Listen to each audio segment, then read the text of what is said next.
Strengthening Faith 31. In a narration found in Jami' at-Tirmidhi, number 1205, the Holy Prophet Muhammad, peace and blessings be upon him, advised that the lawful and unlawful have been made clear by Islam. In between them are doubtful things which should be avoided in order to protect one's faith and honor. The vast majority of Muslims are aware of the obligatory duties and the majority of unlawful things, such as drinking alcohol. So these create no doubt within Muslims. Therefore, they should act according to their clear knowledge. Meaning, fulfill the obligatory duties and abstain from the unlawful, according to the traditions of the Holy Prophet Muhammad, peace and blessings be upon him. All other things which are not obligatory and create a doubt in society should therefore be avoided.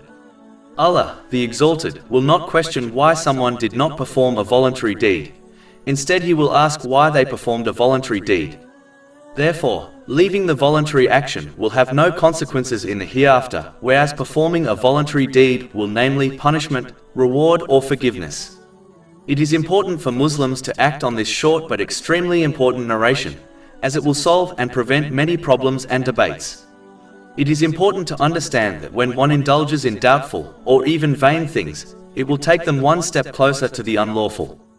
For example, sinful speech is often preceded by vain and useless speech. Therefore, it is much safer for a Muslim's faith and honor to avoid doubtful and vain things.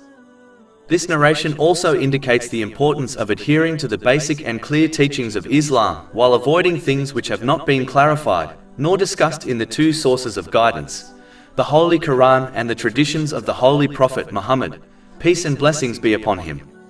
If these issues were important, they would have been discussed in the two sources of guidance. Unfortunately, many Muslims concentrate so much on debating on side issues which will not be questioned about on Judgment Day, that they distract themselves and others from those things which Allah, the Exalted, will question them about. This attitude must be avoided. Over 400 free ebooks, audiobooks, infographics, podcasts and blogs available on our website, www.shakepod.com.